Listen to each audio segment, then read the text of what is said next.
Hingga puncaknya satu kali, selama ini dokter itu berkomunikasi dengan bokap nyokap gue kan. Akhirnya satu kali ada momen dimana gue, bokap nyokap gue datang ke kamar gue dan gue bilang, tolonglah jujur sama gue, sebenarnya yang terjadi sama gue ini apa? Nyokap gue.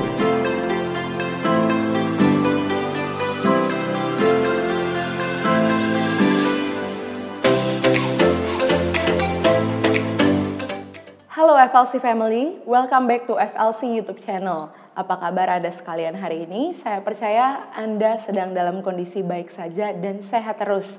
Terima kasih karena sudah mengklik video ini. Dan ini adalah episode yang kedua dengan pembahasan dari judul Begini Rasanya Jadi Pasien Corona.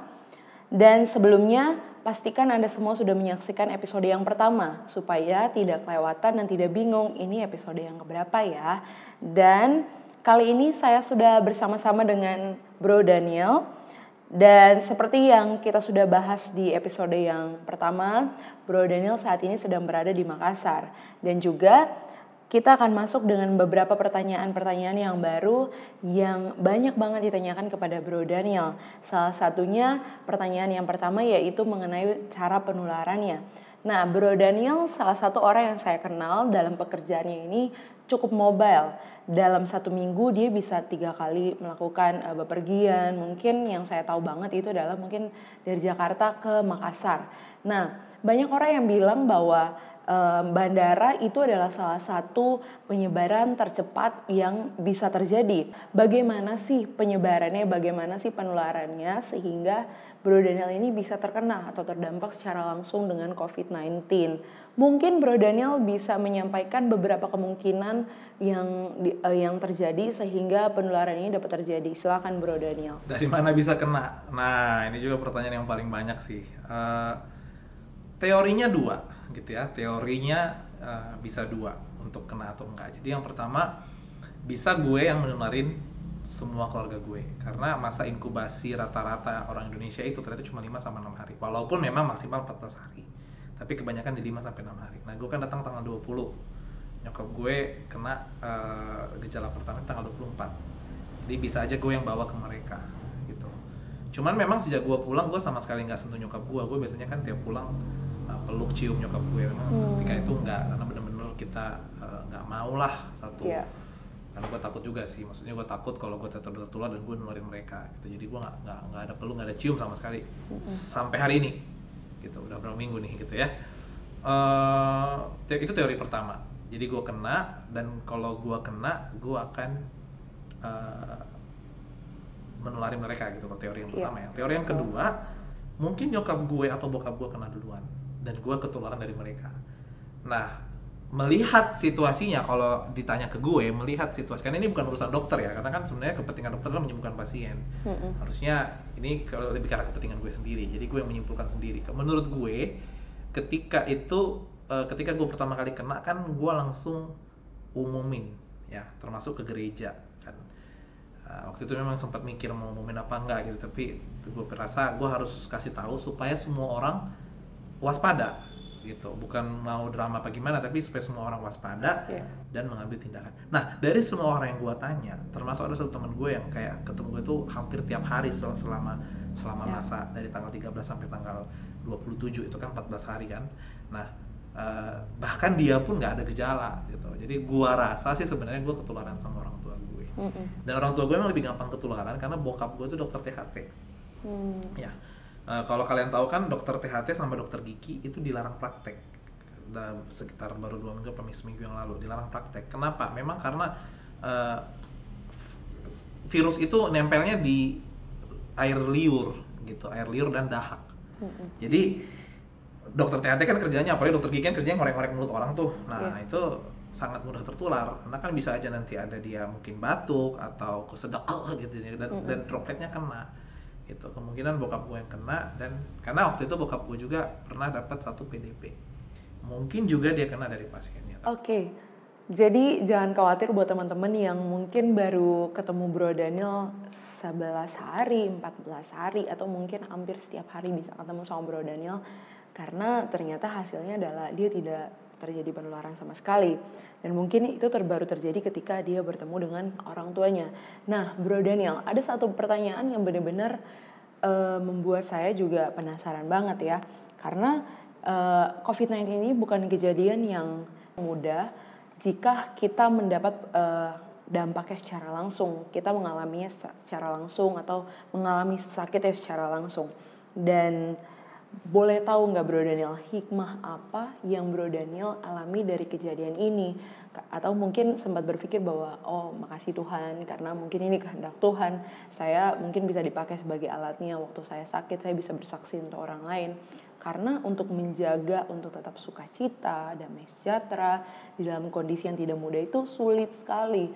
Dan firman Tuhan bilang hati yang gembira adalah obat. Dan bagaimana Bro Daniel menjaga hal itu? Nah, ini pertanyaan $1 million question-nya gitu ya. Yeah. Hikmah apa yang bisa diambil dari kejadian ini? Jadi ketika gue ditanya, ketika tanggal 27 itu gue kena demam pertama kali, entah kenapa dalam hati gue cukup yakin gitu, kayak gue bakal kena gitu. Jadi emang dari awal ketika gue berdoa gitu ya setiap hari, gue nggak mendoakan supaya negatif sebenarnya, tapi yang gue doakan adalah Tuhan, biarlah kehendak-Mu yang jadi. Gitu. Itu isi doa gue gitu. Tuhan, biarlah kehendak-Mu yang jadi. Maksud gue mau positif, mau negatif, silakan. Karena gue juga berkali-kali ngomong gitu ya ke mahasiswa gue, ke siapa gitu, kalau anak bimbingan gue bilang ada dua macam Tuhan sebenarnya di dunia ini gitu. Tuhan yang menciptakan kita dan Tuhan yang kita ciptakan. Kalau Tuhan yang kita ciptakan itu adalah Tuhan yang kita gunakan untuk memenuhi kebutuhan kita. Itu pandangan gue. Jadi kalau kita kerjanya nuntut Tuhan, gitu, Tuhan sembuhin dong, kasih berkat dong, kasih duit dong, kasih pacar dong. Sebenarnya kita yang jadi Tuhan dan Tuhannya yang jadi suruhan kita. That's why aku pernah lihat gambar itu sangat dalam maknanya. Jadi katanya ketika manusia dan Tuhan bertemu, dua-duanya akan bilang my creator. Tuhan akan bilang manusia itu kreatornya Tuhan. Dan Tuhan yang kedua adalah Tuhan yang berkehendak. Jadi Tuhan yang benar-benar kita yang tunduk sama Dia. Sehingga ketika begitu sudut pandangnya, maka berkat, kesehatan, atau apapun yang Dia kasih itu sebenarnya sifatnya bonus gitu. Bagaimana jika ternyata Tuhan berkehendak gue untuk kena corona? Gue gak bisa salahin Tuhan dong. Karena kalau gue salahin Tuhan, berarti gue Tuhannya, bukan Dia. Dan situasi ini benar-benar menguji gue untuk dialektika itu, untuk pemahaman itu. Gue diuji banget gitu. Tapi entah kenapa memang ketika ditanya gitu ya, emang entah kenapa doa gue bukan bilang supaya negatif, tapi gue bilang Tuhan berikan aja yang terbaik gitu. Nggak tahu kenapa gue bisa ngomong gitu, tapi itu emang doa gue. Dan ketika tadi gue cerita ya, bokap nyokap gue bilang gue parah banget dan gue bisa gagal napas kapan aja, yang tadi gue cerita yang katanya paru-paru gue udah rusak. Sebenarnya itu nggak selesai sampai di situ ya. Jadi bokap nyokap gue bilang begini, kamu itu worshiper, kamu itu bidang pelayanannya kan menyembah gitu. Jadi coba ambil waktumu, banyak-banyak worship. Padahal orang tua gue bukan dari latar belakang gereja yang sama loh ya. Orang tua gue itu gerejanya di GPIB Protestan yang kalau ibadah liturgis banget gitu. Tapi dia bisa ngomong begitu, mereka bisa ngomong begitu. Kamu ambil waktumu, kamu worship, dan kamu tanya Tuhan maunya apa dalam kejadian ini. Dan ketika dia ngomong begitu, gue langsung teringat suatu hal, karena memang ternyata dalam hidup ini masa-masa sulit itu loh yang dipakai Tuhan untuk berbicara. Karena seringkali ketika kita semua lagi happy gitu ya, ketika kita lagi kaya, lagi bahagia, Tuhan kita mengikuti mau kita. Tuhan ngomong kita nggak dengar gitu. Jadi momen-momen ini memang adalah momen-momen dipakai Tuhan banget untuk berbicara. Nah, akhirnya sejak hari itu sampai hari ini, sudah seminggu lebih, tiap malam gue doa bilang, Tuhan, if you wanna talk, I'm listening. Tuhan berbicaralah, karena gue mendengar. Itu doa gue tiap malam. Dan jika kamu tahu jawabannya apa, so far belum tahu sih. Yeah. Gitu ya. Tapi setidaknya ini waktu dimana kita mendengar suara Tuhan. Itu yang pertama. Yang kedua, jujur, ini adalah gue bukan kali pertama masuk rumah sakit. Ya. Waktu gue S1, gue tuh bolak-balik masuk rumah sakit. Sepanjang 4 tahun gue kuliah, mungkin ada 5 atau 6 kali gue masuk rumah sakit dan diopname. Gitu. Bahkan pernah masuk ICU karena udah mau mati. Nah, hari ini ketika gue masuk rumah sakit, wah gila sih, gue merinding menceritakan ini. Perhatian banyak banget. Gitu. Teman-teman terutama dari gereja dan mahasiswa, banyak banget. Dan itu bukan mahasiswa gue, maksudnya bukan mahasiswa aktif. Ada yang udah alumni, ada yang teman udah lama banget, ada yang udah lulus, maksudnya udah lulus mata kuliah gue, masih mahasiswa tapi udah lulus dari kelas gue. Itu bisa say get well soon, tanya, ngobrol. Jadi kalau lu tanya gue kesepian, jujur selama sakit gue gak pernah kesepian. Kenapa? Karena teks masuk terus. Gue sampai bingung balasnya mau gimana. Gitu. Dan gue diperhatikan gitu. Dan ketika itu gue kayak Tuhan kasih pencerahan gitu. Lu lihat, seringkali lu pengennya diperhatikan sama orang yang lu mau. Gitu. Dan lu mengabaikan perhatian-perhatian dari orang lain yang datang ke lu. Gitu. Jadi gue tiba-tiba seketika hari itu gue merasa gue berharga banget. Gue berharga banget. Dan berharga bukan hanya di matanya Tuhan, tapi di mata teman-teman gue. Lu bayangin tiba-tiba teman-teman gue yang lama ya bisa ngumpul bikin video call temani gue. Gitu. Padahal kita nggak pernah ketemu, lebih like many years gitu, teman-teman SMA. Call yang waktu gue ketemu aja awkward. Dan gue bisa merasakan ketulusan yang sangat-sangat tulus dari orang-orang. Dan gue sangat senang. Gue kayak merasa bahwa wow, ternyata gue dicintai dan gue berharga. Gitu. Gue nggak tahu, terutama mungkin buat teman-teman yang lama nggak ketemu atau mahasiswa yang udah lulus. I don't know what I've been doing to your life. Apa yang sudah gue lakukan ke hidup lu sampai lu perhatian ke gue itu, gue nggak tahu. Tapi gue sangat merasakan itu dan gue sangat diperhatikan. Sejauh ini itu hikmah terbesar yang bisa gue ambil. Dan sampai hari ini gue masih bertanya, Tuhan, apa yang Tuhan mau? Gitu. Kenapa ini diizinkan terjadi? Karena gue yakin ketika ini terjadi, ini tidak mungkin hanya kejadian jadi, selesai, bubar gitu. Ada yang Tuhan ingin kami sekeluarga belajar. Gitu. Dan itu yang kedua. Yang ketiga, gue belajar tentang kata-kata hati yang gembira adalah obat yang manjur. Itu bener banget, itu nggak ada bohongnya.